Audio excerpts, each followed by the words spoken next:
साथियों नमस्कार, मैं प्रयाग न्यूज़ के लिए सूरज कुकरेती और इस समय ये उद्यान विभाग का जो अपना एक नर्सरी है और जिसकी जो लगभग 3 हेक्टेयर और 3 हेक्टेयर से कुछ ज़्यादा है। और यहाँ पर जो है ये आपको दिखाएं कि यहाँ पे जो है ये हमारे स्थानीय विधायक श्रीमती रितु भूषण खंडूड़ी के द्वारा जो है ये यहाँ पे कल पौधा लगाया गया आम का। और हमारे साथ में उद्यान विभाग के अधिकारी हैं प्रभाकर सिंह जी। सर, आपका हमारे साथ जुड़ने के लिए बहुत बहुत स्वागत है। और धन्यवाद। आज जो है यहाँ पे ये नर्सरी है और काफ़ी जो है प्रोग्रेसिव उसमें स्थिति में दिख रही है। और ये नाशपाती का जो है पूरा जो है ये प्लांट है यहाँ पर लगे हुए। तो हम बात करेंगे अभी प्रभाकर सिंह जी से। सर, ये जो है बगल में ये नाशपाती की है सर ये प्लांट? जी। तो ये तो काफ़ी बड़े हो चुके हैं। जनवरी में जाएगा पौधा। अच्छा, जनवरी में जाएगा। तो काफ़ी शीतकालीन पौधा है। शीतकालीन, लेकिन काफ़ी बड़ा हो जाएगा। अच्छा है, मतलब कि खुशी की बात है। अच्छा 3 फुट से ऊपर है। अच्छा, हाँ। ऐसा होना भी चाहिए। अच्छा, तो प्लांट की भी अपनी अपनी वो हाइट है उसकी। जी। हर फलदार वृक्ष की कितना हाइट होना चाहिए, क्या होना चाहिए। बिल्कुल। तो ये अच्छा, ये सामने सर जो है ये अनार का ये जो अनार की जो है पौध तैयार हो रही है। ये टिहरी के लिए जा रहा है। अच्छा, ये टिहरी के लिए है ये। तो ये आप देख रहे हैं कि यहाँ पे अनार के जो हैं ये नर्सरी में अनार के जो हैं प्लांट तैयार हो रहे हैं, जो कि यहाँ से टिहरी में जहाँ इसकी विशेष डिमांड है वहाँ जाएंगे। और तो ये सर ये जो टिहरी में है इसका क्या, टिहरी में इसका विशेष अच्छा वहाँ पे वो उत्पादन है क्या?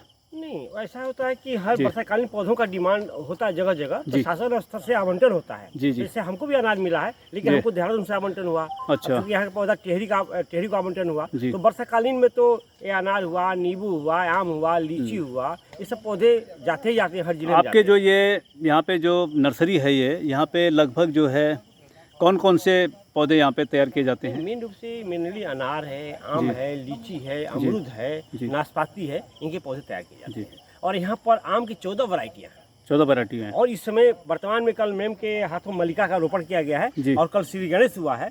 जी। तो 6 वैरायटी और भी रहमान खेड़ा से और ICR दिल्ली से, क्या काशीपुर में है हमारी नर्सरी गवर्नमेंट की, वहाँ से पौधा मंगाया गया है। तो वो अब अगली बार से क्या होगा कि लोगों का किचन गार्डन में रंगीन वैरायटी, आजकल लोगों का ध्यान जाता है रंगीन प्रजाति का पौधा, जी। कोई हाइब्रिड है क्या, तो कोटद्वार से मिलेगा। एक आम्रपाली जो है आम की बड़ी चर्चा होती है, उसकी भी क्या नर्सरी है?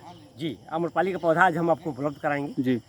और हम अच्छा। चाहेंगे कि आप अपनी किचन गार्डन में उसको लगाएं। जी, मैं सर ये आपसे बात करना चाह रहा हूँ कि अब की बार जो है आम में, खासकर बनारसी आम में, सभी में जो है काला जो है इस जो आम का जो बाहरी आवरण है उसमें बहुत भद्दा दिखाई दिया। हालांकि मैं भी उस आम को ले गया तो खाने में तो कोई गड़बड़ नहीं उसमें, लेकिन जो ये फल के जो ठेकेदार हैं, जो तमाम जो यहाँ से डिस्ट्रीब्यूट करने वाले हैं, उनका कहना है कि अब की बार आम की डिमांड नहीं रही है, क्योंकि बाहर से आम देखने में अच्छा नहीं था तो बहुत सी जगह जो है वो नहीं बिक पाया। जब बारिश, चूँकि बनारसी थोड़ा सा लेट में होता है, जी। तो चूँकि उस समय बीच बारिश होने लगा, और जब बारिश होता है तो उसमें काला धब्बा आ जाता है। ऐसा कुछ नहीं है, वो बारिश में होता है। अब इसमें चौसा आप लेंगे, मालदा लेंगे, जी। तो आपको कालापन दिखाई देगा।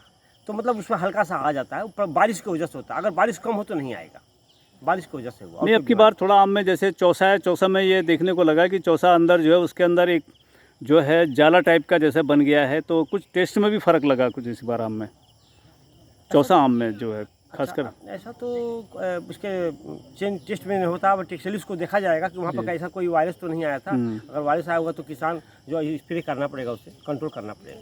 तो ये आम में जो इस बार जो ये बारिश का कारण है, जो कि इस तरह से काला काला जो धब्बा होता है बारिश की वजह से, बारिश की वजह से। बारिश की वजह से। तो ये हमारे साथ में उद्यान अधिकारी हैं। जो हमारा जो 117 वर्ष का लीची का पुराना पेड़ है, खुद से मैं चाहेंगे उस पौधे को आप देखें जी। और उस पर उसका कल मैम आई तो थी, देखिए। मैं इस समय जो है प्रयाग न्यूज़ जो है ये उद्यान अधिकारी प्रभाकर सिंह जी के साथ में, और ये उद्यान जो विभाग का जो नर्सरी है ये काफ़ी बड़ी नर्सरी है और बहुत पुरानी नर्सरी है। और यहाँ पर जो है नर्सरी के माध्यम से आम की जो है 14 वैरायटियाँ यहाँ पर तैयार की जाती हैं। नाशपाती है और भी जो है इस तरह से अनार है। लीची की 9 वैरायटी है। अच्छा, लीची की 9 वैरायटियाँ यहाँ पर हैं। तो यहाँ पर लीची की 9 वैरायटियाँ हैं। और उसमें से सबसे फेमस वैरायटी रोज सेंटेड है। अच्छा, तो यहाँ से अन्य जनपदों को भी यहाँ से जो पौधे जो हैं वो भेजे जाते हैं, और ख़ासकर जो है उद्यान जो विभाग कोटद्वार है, ये प्रधान कार्यालय है और 8 विकास खंडों को यहाँ से ऑपरेट किया जाता है, तमाम व्यवस्थाएं देखी जाती हैं। तो उद्यान विभाग के सर अपनी प्रॉपर्टी जो इस तरह की नर्सरियाँ कहाँ हैं? हमारी नर्सरी कुंभी चौड़ में है जी, कुंभी चौड़ में एक तो यहाँ खाम गार्डन हो गया जी, फिर पटेलिया राजकीय उद्यान आदर्श पटेलिया हाँ, है, पटेलिया में डांडा डमरारा है जी, चमेठा है, चमेठा में हाँ, इतनी हमारी 5 नर्सरियाँ 5 नर्सरियाँ हैं जो जहाँ पर कोटद्वार संभाग में, अपनी लैंड है आपकी वहाँ पर। कोटद्वार संभाग में। अच्छा, कोटद्वार संभाग में। हाँ, अभी देखिए 1906 में ये पौधा लगाया गया था लीची अच्छा। का, बहुत पहले खाम गार्डन जो है विभाग को जमीन 1906 का पौधा है? हाँ, तो ये विभाग को तब जमीन नहीं मिली होगी, विभाग को तो 1971 में मिला, लेकिन उस समय खाम हुआ करता था। लेकिन इस पौधे की देखभाल मतलब जो है तब से ये पौधा चल रहा है।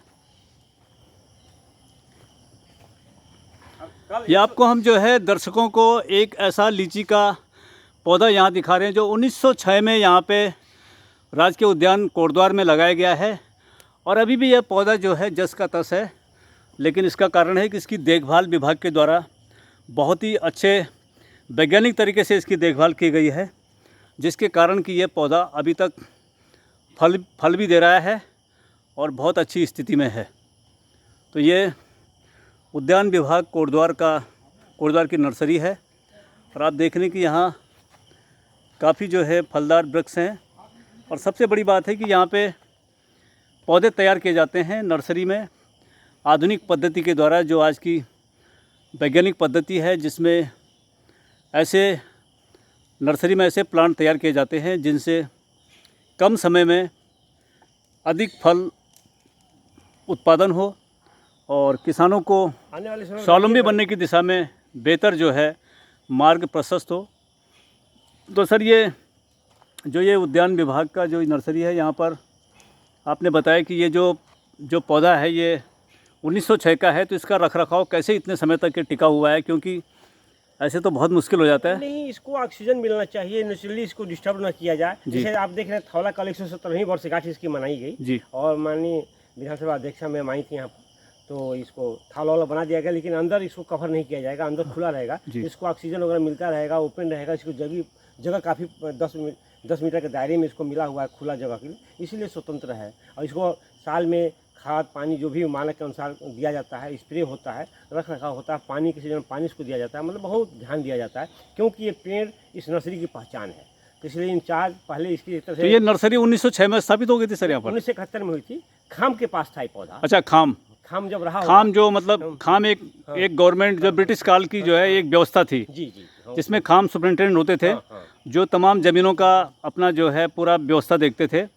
और आपको सर मैं बता दूं कि खाम सुपरिटेंडेंट जो थे हमारे जो है उत्तराखंड की ये 16 गांव जो पौड़ी हैं वहाँ के नेगी साहब थे, ये मैं नाम भूल गया हूँ, नेगी साहब थे। तो उस समय जो है ब्रिटिश वो काल में जो है सबसे बड़े अधिकारी थे वो, और पूरे जो तराई भाबर में जो लैंड है इसकी पूरी वही देखभाल करते थे। ये 1971 में हमको मिला है। अच्छा, 1971 में ये हॉर्टिकल्चर की स्थापना ये कोटद्वार में हुई है यहाँ पर 1971 में। इस नर्सरी हमको विभाग को तो 1971 में ये नर्सरी जो है ये तत्कालीन उत्तर प्रदेश सरकार उद्यान विभाग को ये खाम से ये लैंड ट्रांसफ़र हुई और यहाँ पर नर्सरी की स्थापना हुई है। लेकिन ये पेड़ जो है 1906 का है, और जो आज भी जो है 2006 में इसकी सभी वर्षगांठ बहुत धूमधाम से मनाया गया। जी 2006 में इसका जो है ये सभी वर्षगांठ बहुत धूमधाम से मनाया जी गया था।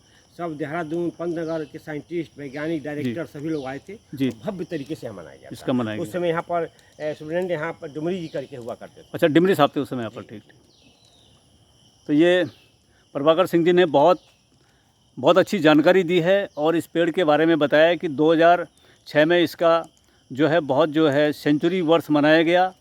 और अभी जो है कल ही यहाँ पे जो है हमारी विधानसभा अध्यक्ष स्थानीय विधायक श्रीमती रितु खंडूड़ी भूषण आई थी, और उन्होंने इस पेड़ में आकर के यहाँ पर इस पेड़ के बारे में जानकारी ली है। और यहाँ पर तो उद्यान अधिकारी जी का कहना है कि पेड़ की काफ़ी लंबी उम्र बराबर होगी अगर उसे ऑक्सीजन तमाम जो उसको न्यूट्रिशन बराबर जो एक प्लांट को मिलना चाहिए उसकी जो आकार है, उसकी जो स्थिति है, तो पेड़ जो है सैकड़ों सालों तक चलते रहते हैं। तो बहुत ज़रूरी है कि उनकी देखभाल करना बहुत ज़रूरी है। तो सर ये जो है, सर हम आपसे कुछ विशेष जानकारी लेना चाहते हैं कि यहाँ पे उद्यान विभाग में इस समय, सर उद्यान विभाग में इस समय कितने लोग यहाँ काम कर रहे हैं, जो मजदूर हैं, जो आपके पास माली हैं, हमारे पास तो गार्डनर्स जो कितने? 8 मजदूर हैं जी 2 उपनल के माली हैं जी। एक सुपरवाइजर। अच्छा, तो मालियों की पोस्ट डायरेक्ट गवर्नमेंट के द्वारा नहीं भरी जा रही है अब? नहीं, अब वो पद समाप्त हो गया है, पद अब समाप्त उपनल कर के दिया है। माध्यम से वायु स्रोत से भरा जी, जाएगा, अच्छा, वायु स्रोत से। आउटसोर्सिंग से। हाँ जी, आपसे। लेकिन जो सरकार का जो एक सिस्टम था जिससे कि ये उद्यान विभाग इतने सालों से बहुत बेहतर रूप में कार्य कर रहा है, क्या सर आपको नहीं लगता है, खैर आप एक अधिकारी हैं, आप इसमें कुछ भी अपनी राय नहीं देंगे, लेकिन मेरा ये मानना है कि एक नियमित जो स्टाफ सरकार के द्वारा जो नियमित भर्ती होनी चाहिए एक सिस्टम के तहत, अगर उसके माध्यम से जो पूर्व के जो सिस्टम था हमारा पहले का सरकारी सिस्टम में कर्मचारियों की भर्ती चयन का, या उनकी योग्यता के हिसाब से उनकी जो तकनीकी ज्ञान है, अगर उसके तहत यहाँ पे कर्मचारियों का चयन होता तो और बेहतर रूप में उद्यान विभाग को, इसी तरह के अन्य विभागों को भी हम आगे जनहित में आगे बढ़ा सकते हैं। नहीं, आपने अच्छा क्या है, मतलब कि हमारे यहाँ 415 पदों पर भी वायु स्रोत से भर्ती होने जा रही है, वो प्रक्रिया चल रही जी। है। सेम वही सब चीज़ें, सब कुछ वही है, और उनको मतलब कि अच्छा तनख्वाह भी मिल रहा है वायु स्रोत से जो आ रहे हैं। एक विभागीय नियुक्ति नहीं हो रही, लेकिन वायु स्रोत के माध्यम से उसी पदों पर रखे जा रहे हैं, और शासन की व्यवस्था है कि जल्दी से जल्दी कर्मचारियों की नियुक्ति हो जाए। 415 पूरे उत्तराखंड में रखे जा रहे हैं। तो सर इस समय कुल मिलाकर के आपके जो संज्ञान में होगा, खैर आंकड़े तो बहुत रजिस्टर देखने के होते हैं, लेकिन कोटद्वार में लगभग कितने हेक्टेयर में और कितने किसान जो हैं ऐसे हैं जो फलोत्पादन और फल उत्पादन के रोजगार से जुड़े हुए हैं लगभग? देखिए, इसमें तो पूरे जनपद में 63,000 तो किसान हैं, मतलब जो सब्जी खेती जी, बागवानी जी, करते हैं, सब करते हैं। हाँ, और यहाँ पर बहुत जागरूक जो हैं 1700 किसान तो ऐसे हैं कि जो बिल्कुल एकदम सब्जी का और बिजनेस का उनका जीवन आधारित उसी पे, मशरूम की खेती करना, कोटद्वार में मौन पालन का करना। नहीं, कोटद्वार की बात करें सब 8 विकास खंडों की बात कर रहे हैं आप? विकास खंडों की, 8 विकास खंडों की मौन पालन करना। जिस तरह से पहाड़ में लोग करें कि पहाड़ में कुछ नहीं हो रहा है, सब पलायन हो गया, क्या इस तरह का? नहीं, मैं नहीं ऐसा मानता। नहीं है, पलायन हुआ है, लेकिन उतना नहीं हुआ, लेकिन वो रोजगार के लिए चले गए, लेकिन मैं उसको पलायन नहीं मानता। लेकिन कुछ लोग कुछ जगह ऐसे कि जहाँ पर लोग आज भी खेती से जुड़े हुए हैं। आप हमारे बीरोखल ब्लॉक का कभी अगर मौका मिले, आप तो सीली गांव में वहाँ जाएं, देखें आप, जिससे वहाँ ट्रक खड़ा हो रहा है, वहाँ से सेब हल्द्वानी के लिए जा रहा है, टमाटर वहाँ से जा रहा है, बंद गोभी वहाँ से जा रही है। आप अभी आपका ब्लॉक जो है हमने आपको बताया, तो ऐसा नहीं है, कुछ लोग ऐसे हैं कि जो उस गाँव में चमत्कारी दिखा रहे हैं, कर रहे हैं, ऐसा मौका ये थे हमारे साथ में प्रभाकर सिंह जी हैं, उन्होंने पूरी जानकारी दी 8 विकास खंडों में कि किस तरह से वहाँ पे किसान आज भी बहुत बेहतर रूप में खेती कर रहा है, फलोत्पादन कर रहा है, मशरूम पैदा कर रहा है, और वहाँ से सेब जो है रामनगर जा रहा है, मैदानी क्षेत्रों को जा रहा है। तो ये ऐसा भी नहीं कि पहाड़ में लोग काम नहीं कर रहे हैं, बहुत अच्छा काम कर रहे हैं। तो सिर्फ नकारात्मकता सोचने की ज़रूरत नहीं है, और कहीं ना कहीं सकारात्मक रूप में अगर हम कार्य करेंगे और तमाम जो विभागीय अधिकारी हैं, कर्मचारी हैं, उनका बराबर सहयोग मिलता रहेगा, तो उत्तराखंड के अंदर हम बागवानी और फलोत्पादन और सब्जी में जो है बहुत अच्छे आय को प्राप्त कर सकते हैं। तो थैंक्स सर आपका हमारे साथ जुड़ने के लिए। धन्यवाद।